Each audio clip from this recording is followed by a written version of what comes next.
पवन सुत हनुमान प्रभु श्री राम और लक्ष्मण को अपने कंधों पर बैठाकर जा रहे थे और ये सोचकर खुश हो रहे थे कि जिस प्रभु ने इस पूरे संसार को संभाला हुआ है, आज वे खुद मेरे कंधों पर मेरे भरोसे बैठे हुए हैं। एक भक्त का इससे बड़ा सौभाग्य और क्या हो सकता है।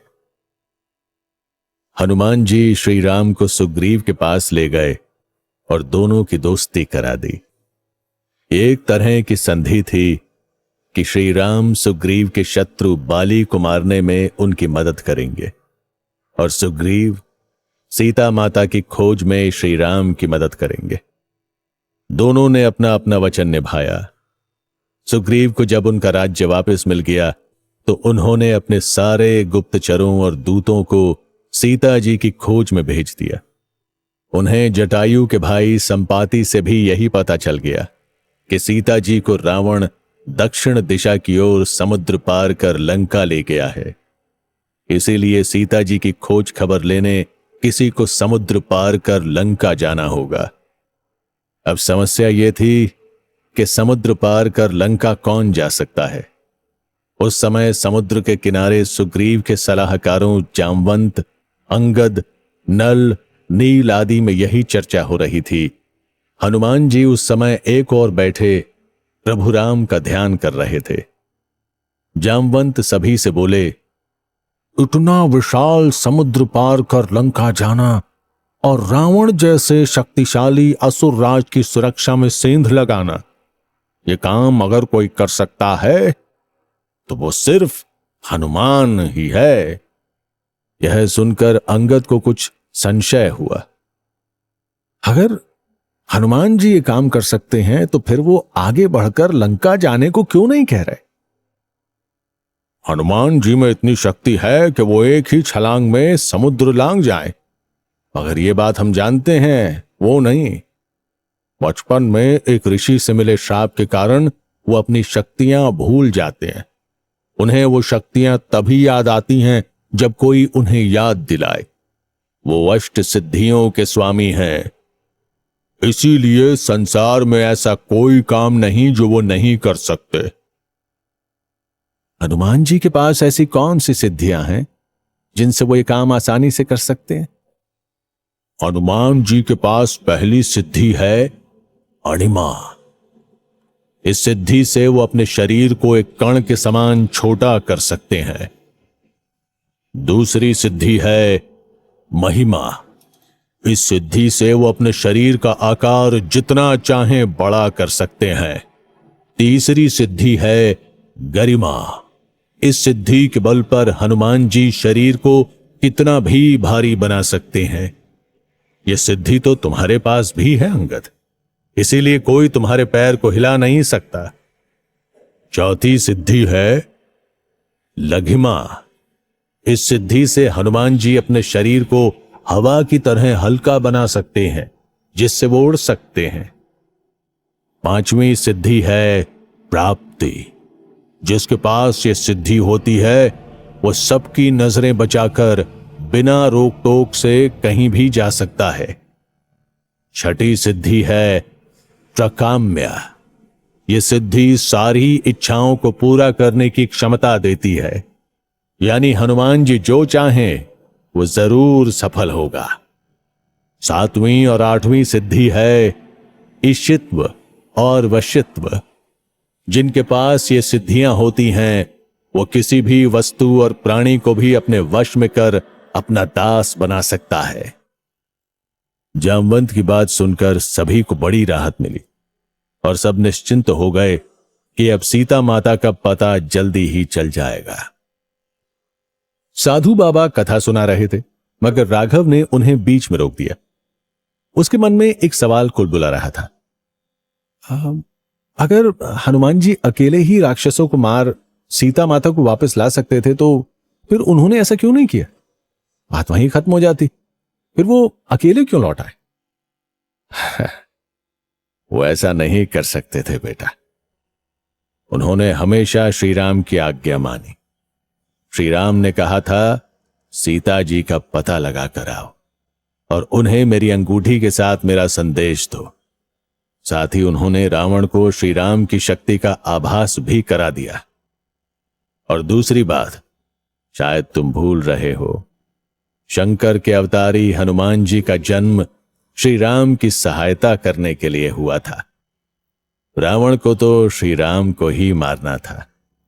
श्री राम ने अपनी मर्यादा निभाई और उनके सेवक हनुमान ने अपनी, वरना ऐसा कौन सा काम था जो ये दोनों नहीं कर सकते थे। समझ आया? जी बाबा। अब फिर आगे क्या हुआ? सबने मिलकर तय किया कि हनुमान जी को उनकी शक्तियों की याद दिलाएंगे और उसके बाद बाकी काम वो खुद संभाल लेंगे। सभी हनुमान जी के पास पहुंच गए और कहने लगे, ए महाबली, पराक्रमी हनुमान, यूं चुप्पी साध कर क्यों बैठे हुए हो? तुमको किस बात की चिंता है? तुम में तो पवन के जितना वेग है, तुम इस समुद्र को एक छलांग में पार कर सकते हो और पल भर में लंका पहुंच सकते हो। तुम्हारे पास 8 सिद्धियां और 9 निधियां हैं। ऐसी कौन सी शक्ति है जो तुम्हारे पास नहीं है? और ऐसा कौन सा काम है जिसको करने की तुम में क्षमता नहीं? हे वीर हनुमान, तुम्हें श्री राम की सौगंध है, अपनी शक्तियों को याद करो और प्रभु श्री राम का अधूरा काम पूरा करो। वो तुम्हारी राह देख रहे हैं। ऐसा सुनकर हनुमान जी के शरीर में शक्ति का भयंकर संचार हुआ। उनको अपनी भूली हुई शक्तियां याद आ गईं और वो समुद्र लांघकर लंका जाने के लिए तुरंत उठ खड़े हुए। सबसे पहले वो श्री राम से आशीर्वाद लेने गए। श्री राम ने उनको एक अंगूठी देते हुए कहा, प्रिय हनुमान, मुझे पूरा विश्वास है तुम सीता की कुशलता का समाचार लेकर जल्दी ही वापस आओगे। जब तुम उनसे मिलो तो उनको ये अंगूठी दे देना। इसको देखकर वो समझ जाएंगे कि तुम रामदूत हो, कोई मायावी राक्षस नहीं। उनसे कहना, मैं शीघ्र ही लंका आऊंगा और पापी रावण को मारकर उन्हें मुक्त कराऊंगा। उनको अपने बल का प्रदर्शन भी दिखाना, ताकि उनको विश्वास हो जाए कि मैं अकेला नहीं, मेरे साथ ऐसे महावीर योद्धाओं का साथ है। इससे उनको धीरज मिलेगा। जैसी आज्ञा प्रभु। अब मैं चलता हूं, जल्दी लौटकर सीता माता की खबर दूंगा। कहकर हनुमान सागर किनारे गए। उन्होंने श्री राम के नाम की एक जोरदार हुंकार भरी, फिर महिमा सिद्धि का प्रयोग कर अपने शरीर का आकार बढ़ाया। लंघिमा सिद्धि से शरीर का वजन हवा के जैसा किया और फिर छलांग लगाकर लंका की ओर उड़ गए। हनुमान जी जब समंदर के ऊपर से गुजर रहे थे तो समुद्र में से मैनाक नाम का पर्वत निकला। उसने हनुमान जी से विनती की, हे बजरंग बली, आप बहुत देर से उड़ रहे हैं, चाहें तो मेरे ऊपर रुककर थोड़ा आराम कर लें। इस तरह मुझे भी श्री राम की सेवा करने का अवसर मिल जाएगा। पर्वतराज, मैं आपकी भावनाओं का सम्मान करता हूं, मगर मैंने श्री राम की सौगंध खाई है। उनका कार्य पूरा किए बिना मैं विश्राम नहीं लूंगा। आगे जाने पर समुद्र से सुरसा नाम की एक मायावी राक्षसी निकली और जोर से हंसते हुए बोली, वाह, आज मेरे लिए कितना अच्छा भोजन आया है। मैं इसे जल्द ही चट कर जाऊंगी। ऐसा कहकर सुरसा ने अपना मुंह बहुत बड़ा कर लिया। हनुमान जी के निकलने के लिए उनके रास्ते में खड़ी हो गई। हनुमान जी इस समय एक पल भी देरी नहीं करना चाहते थे।